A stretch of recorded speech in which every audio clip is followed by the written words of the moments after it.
I am Rebecca from ChemKnits, and I've been playing around with my shoebox dyeing technique a lot recently.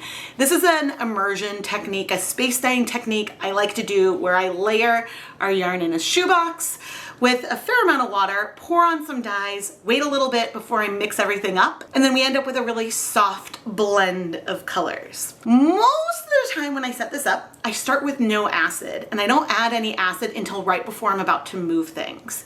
This helps the colors not strike super quickly, and so then I'm able to get more of a blend. But what would happen if I had acid in there from the beginning? What kind of differences might we see? I know I've done some of these shoebox techniques with acid in it from the start.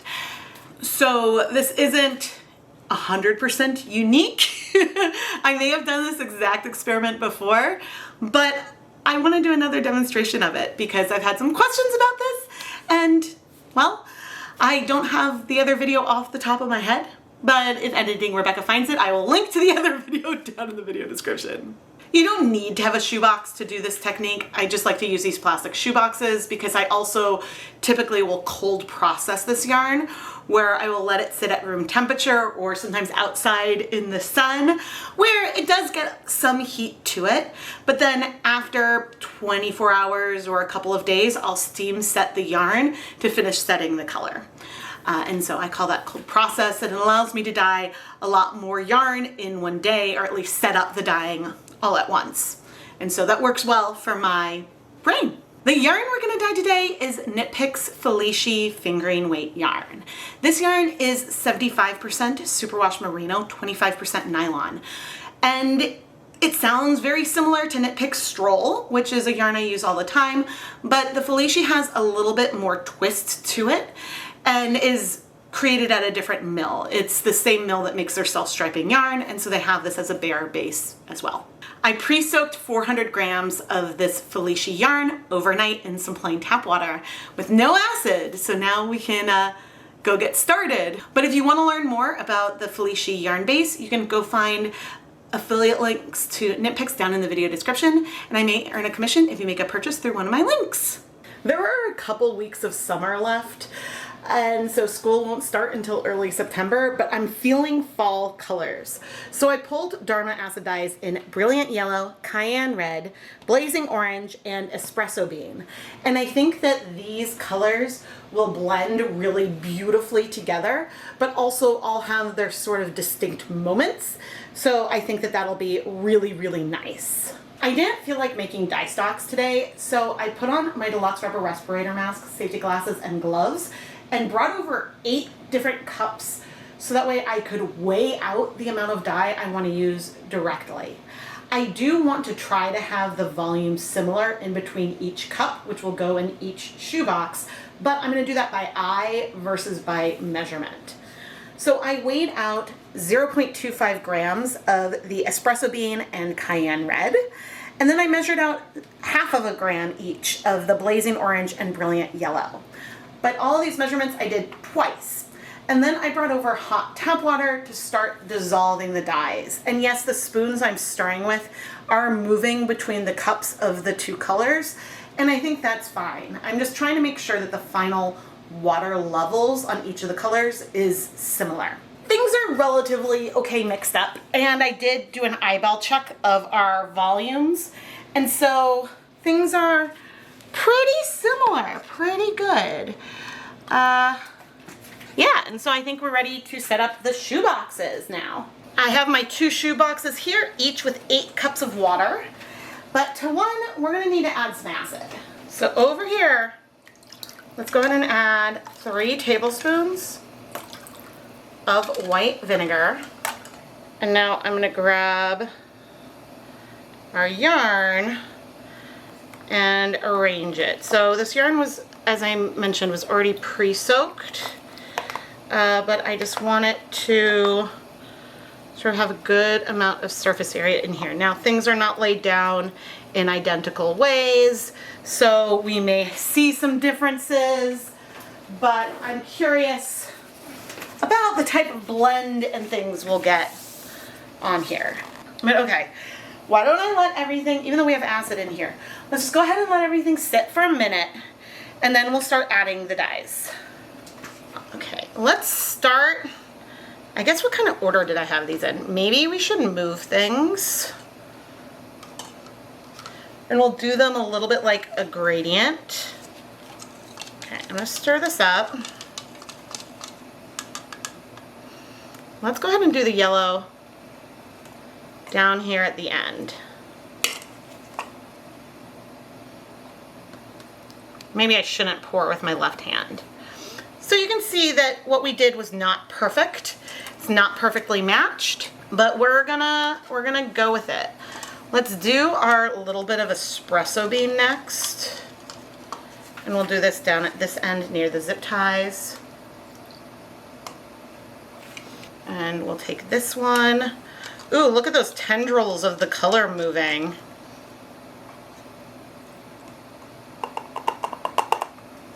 Okay, we have a healthy amount of volume with our colors. Okay, next is our orange, which let's give the yellow a little bit of some breathing room. We may end up covering that all up, and that'll be okay. I'm sort of pouring it across. Okay, and then finally we've got our red.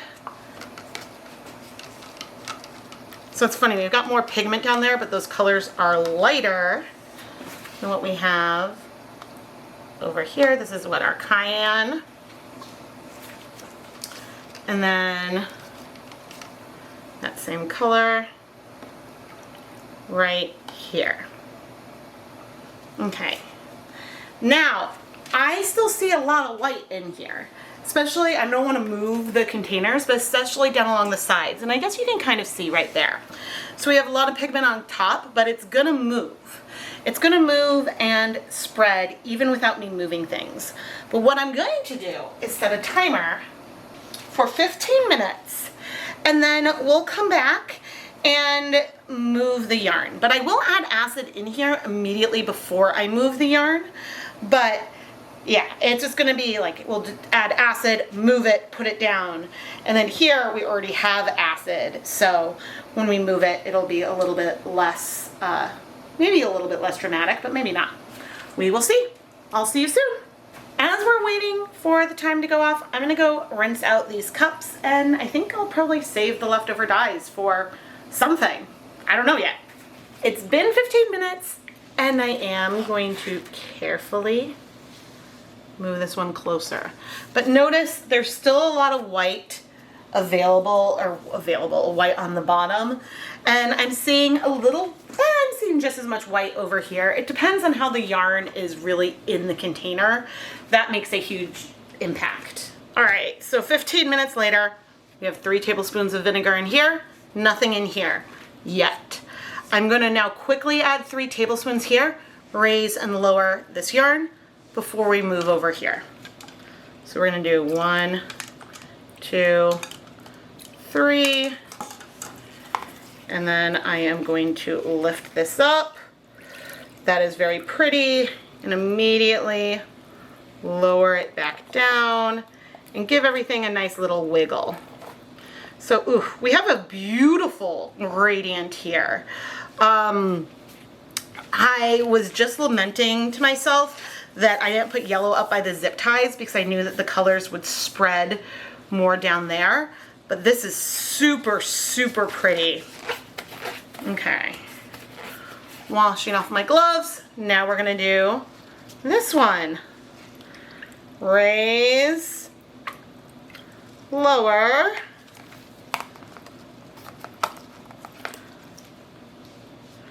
kind of wiggle it a little bit. You know, these look very, very similar right now.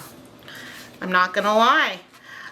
There might, but I might see it on both. There might be some elements here where we see some more harsher lines with some of the colors, but also we may not.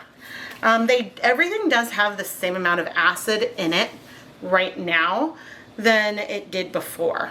So I do want to add one little notation. I'm adding a little plus onto these zip ties so that way I remember that we had like similar amounts in each. Now that we're done, let's go ahead and add a tablespoon of white vinegar down at the end, just for good measure. Shouldn't hurt anything. So we may not get very dramatic differences here. It's possible I would have needed to wait a longer period of time, but if the results are not dramatic here, then we can play around and see if we can do things to make things a little more dramatic. I've done this kind of setup before where I've done one without moving the yarn and then moving one and showing the differences there, but I think that whatever we're gonna end up with, it's gonna be beautiful. So now, I'm going to carefully put lids on each of these boxes, and I'm going to set them aside, probably outside, for a couple of days. And then we'll come back to steam set the yarn or make another decision depending on if we have a lot of color left in the dye baths. 2.5 days later, here are our gorgeous fall yarns. Oh my gosh. This combination of colors is something I'm absolutely gonna need to repeat. I love the amount of golden yellow that we still have down at sort of our bright end here. Now the window at my sink is over that way because otherwise it almost looks like we have light coming from over here, which we don't. Okay, so these are the skeins that had acid in them first, and these are the ones that did not. I'm going to remove the yarn and put them all in the same steamer basket. Okay, we have a really lovely transition. It's not perfectly smooth. We have colors coming in and out. We do have some of that brighter yellow in there, and then some other browns that came from things blending together. I'm going to go pop this all together in the steamer basket, and we'll look at the other. Oh, that's so pretty though. Okay, and now we're gonna look at our yarn that had acid in it before we added those dyes. And, you know, I would say things feel smooth still with these colors. Maybe we have a little bit more patchy, it's hard to say. I wonder if the colors will end up feeling more vibrant overall a little bit less muted, because maybe some of the brown, which a brown was a purpley brown, but maybe some of those brown tones struck a little faster. But I don't know, it's hard to say. I think things are going to be very, very, very similar. And similar enough that they might be one listing, just lots A and B on Etsy. Speaking of Etsy, if you want to check out ChemKnits and dyed yarn, go to the ChemKnits Creations Etsy shop. I'll have it linked down below. But anyway, I'm going to put this in the steamer basket as well. And we'll steam set everything for at least 30 minutes. Maybe we'll do 40 because there's going to be a lot of yarn in there and we want it to heat well. Now our dye baths here are completely clear. So all of the color that we added is in our yarn, even at just being at, I mean, warmer than room temperature. These were outside all weekend. But the reason why I still heat set is just as a precaution. There are some pigments that do need to achieve a higher temperature in order to set well. And so they might be sticking to the yarn, but maybe, and I don't know for sure, but maybe they could be more likely to bleed if I don't bother to steam set them. And why take that risk when I can just go ahead and pop them in the steamer basket for 30 minutes?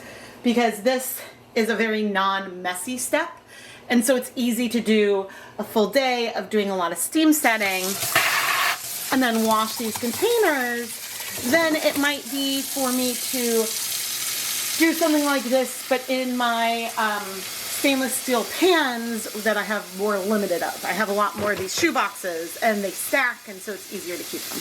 But anyway, I'll see when the timer goes off. The timer just went off. And here is all of our yarn.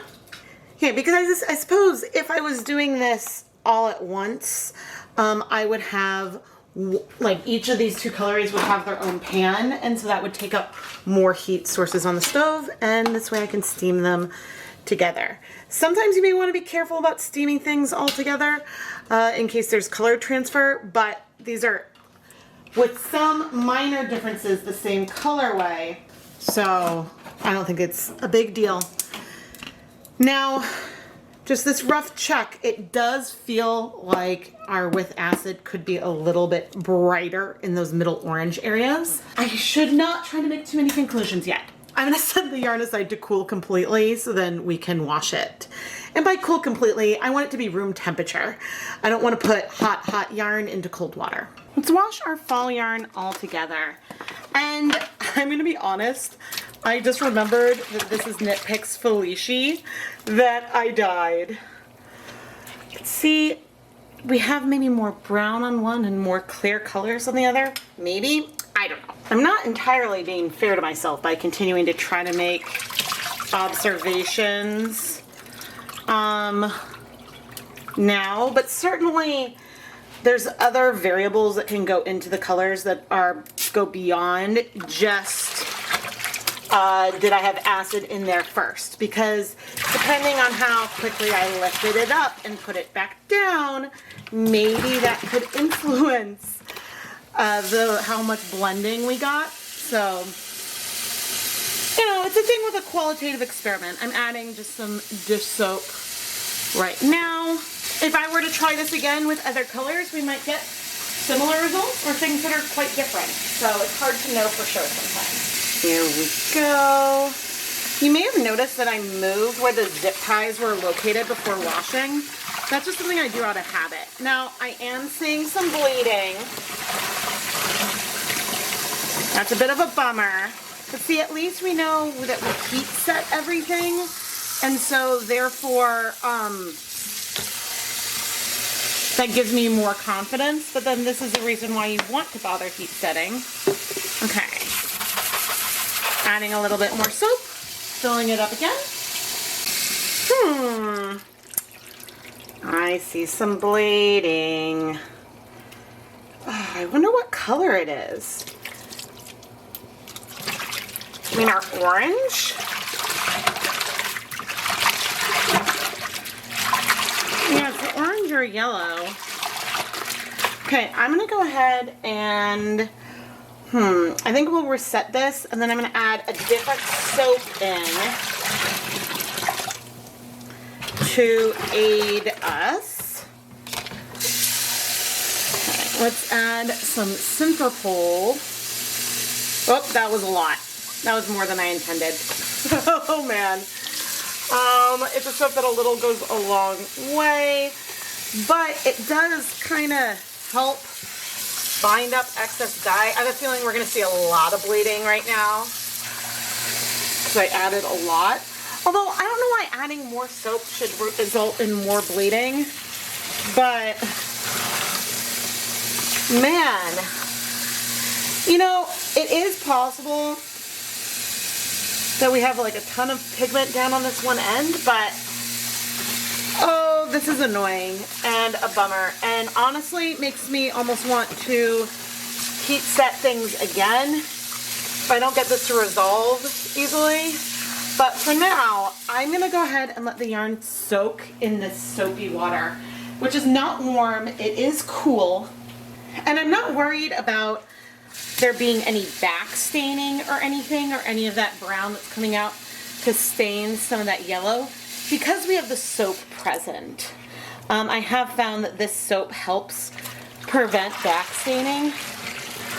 I mean, in the grand scheme of things, it's not good. This is one of the worst instances of bleeding that I've had in a while, so it's kind of annoying. But if we can't get the bleeding to stop, then we could go ahead and steam set things all over again. But let's just cross our fingers. We can also add some acid to the rinse bath. Okay, I don't know how long it's been. Not an absurd amount of time, but enough time for me to go send a couple emails. Hopefully that looks about the same. I mean, I definitely feel this is not normal. Hopefully it'll be better though now, even though we still have a ton of soap in here.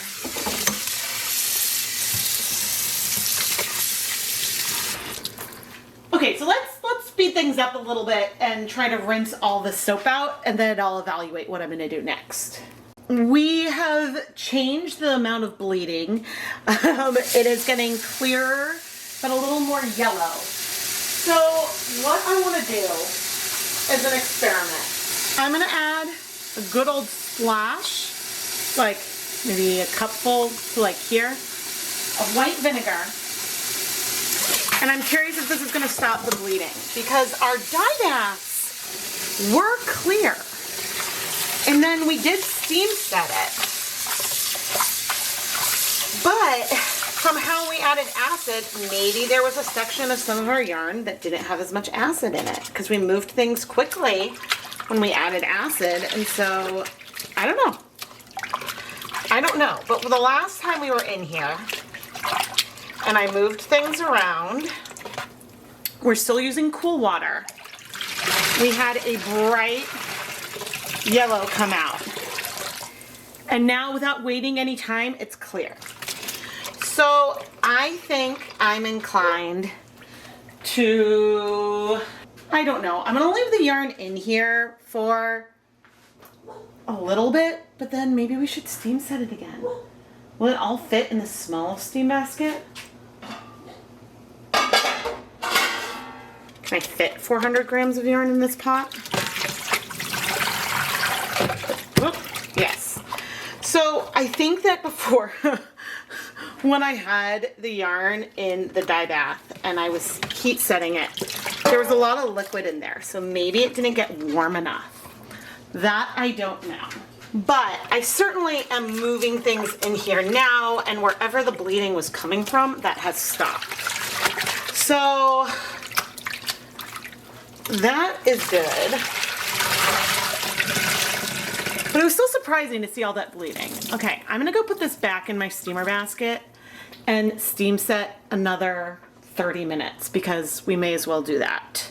I just turned the steamer basket on, so we are not yet hot, but I have concerns. But my plan is I'm gonna steam this for 30 minutes, then I'm gonna remove the yarn and set it aside to cool completely before we try to wash it again.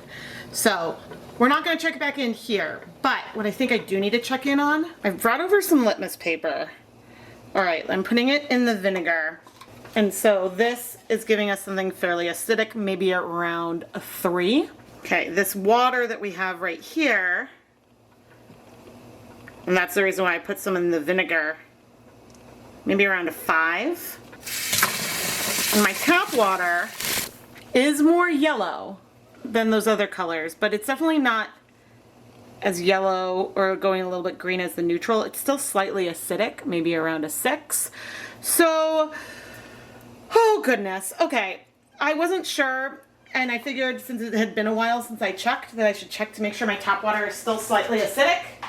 And it is, but I think that, you know, I could get some better litmus paper. You can get some that are more sensitive, but anyway, I think that I don't really have an answer for why we're getting all this bleeding here. It's making me sad because I was excited to play around with this color combination more, but at least I ruled one thing out, and it's not that my tap water is suddenly less acidic than it used to be.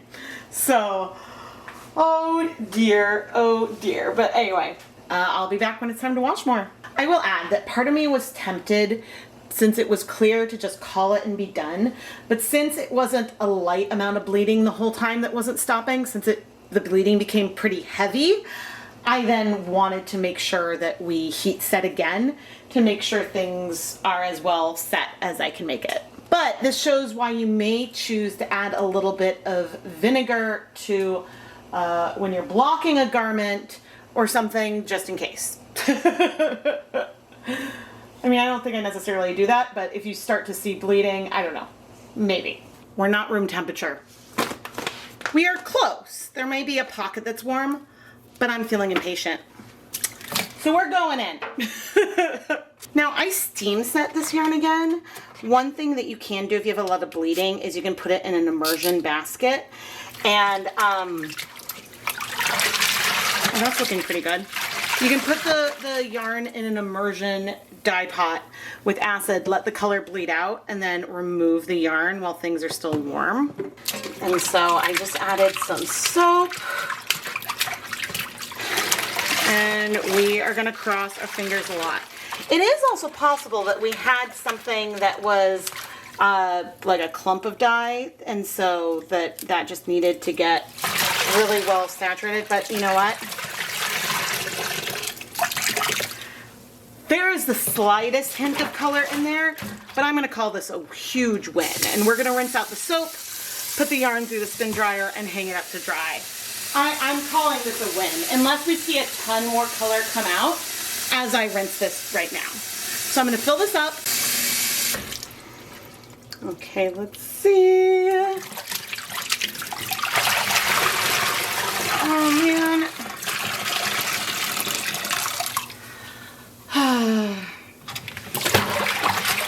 Still not that bad, but what I'm gonna do, I added a tiny splash of vinegar. This is less than what I used before. This is less than the last time when I was like, oh, now the bleeding is done.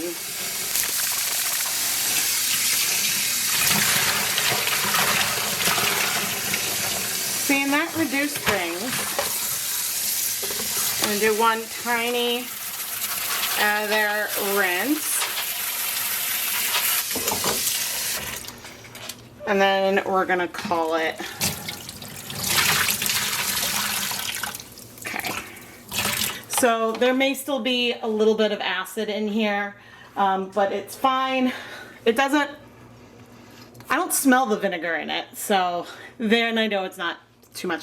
Again, not that the vinegar would harm the yarn, but I know people don't like a vinegar smell, so. And I don't think any of my yarn ever smells like vinegar, but anyway, into the spin dryer we go. You know, I think I'm gonna need to redo this experiment with maybe more acid, but also maybe different dye colors. Because we got a really good blend in both of the examples.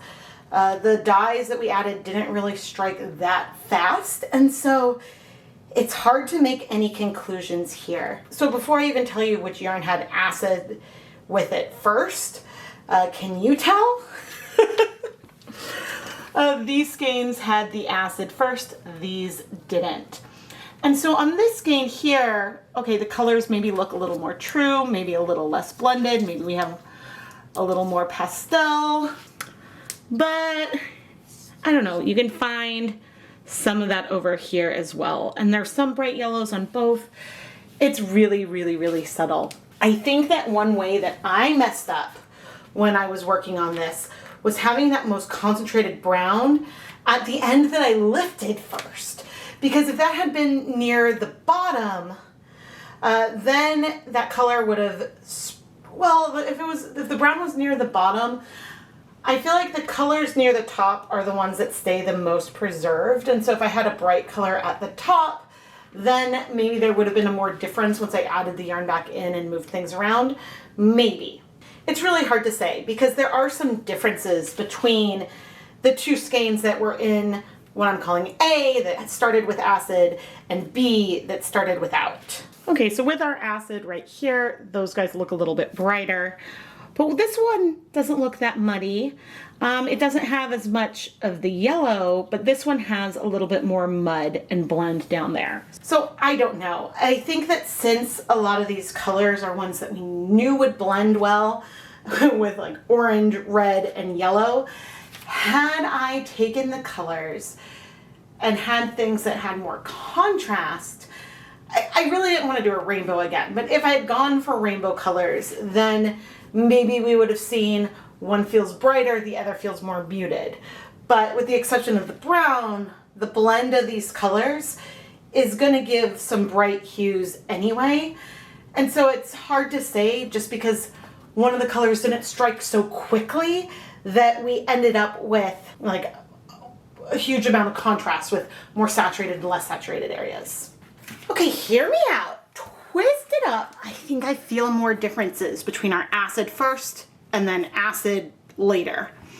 I feel like the colors are feeling brighter, and oddly, we have more pastels over here, but I think that's the result of a little bit more blending. It could be how things are twisted up, but I definitely, I mean, I try to hold from the brown end on all of them, and so I definitely feel a bit more brightness here.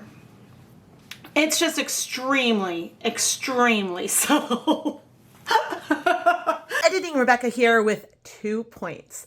One, a huge variable that I didn't really talk about in the video is how the yarn is scrunched up in the shoebox.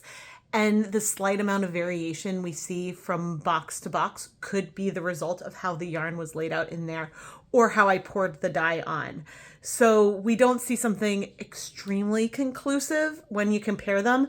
And also, when I lift the yarn up and put it back in, maybe I didn't move the yarn all the way through as much. In fact, with the acid first, I noticed that I didn't maybe move that yellow end and stir there as much as I had the other. So, you know, there's other variables. But while I have your attention, I want to tell you about a couple fun things going on in the ChemKnits Creations Etsy shop. I have a mystery Halloween yarn that is ready to ship. You'll see that colorway really soon. I'm super excited about it because it's on a yarn base with neon fluorescent neps. Oh, it's awesome. And you can also pre-order the 2024 ChemKnits Hanukkah yarn samplers. All those listings are in the ChemKnits Creations Etsy shop, and I will have them linked down below. Sometimes you might do an experiment and the results might not be super conclusive, but it's okay if you love the way the yarn turned out. And I do really love the way that this color combination came out.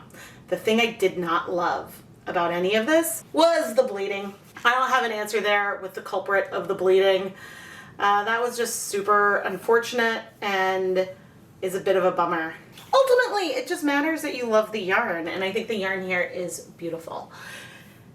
So if you want me to retry this project, please let me know down in the comments and suggest some colors for me to use to do this kind of side-by-side comparison, because I definitely would be willing to play around with this again. But I think this also goes to show that sometimes when you add acid to a project can make a huge difference. Other times it doesn't. And maybe my tap water really is acidic enough that that can make more of a difference. Now, I've talked about using distilled water or something with a neutral pH to start to see if that makes a difference. But the main reason why I don't want to do that is that the water that you have is the water that you have to use. And so I'm not going to recommend that anyone go out and start getting distilled water, bottled water to dye yarn with. That's not something that we want to do. And not all bottled water would have a neutral pH. I don't think I've tested the pH of a lot of bottled water.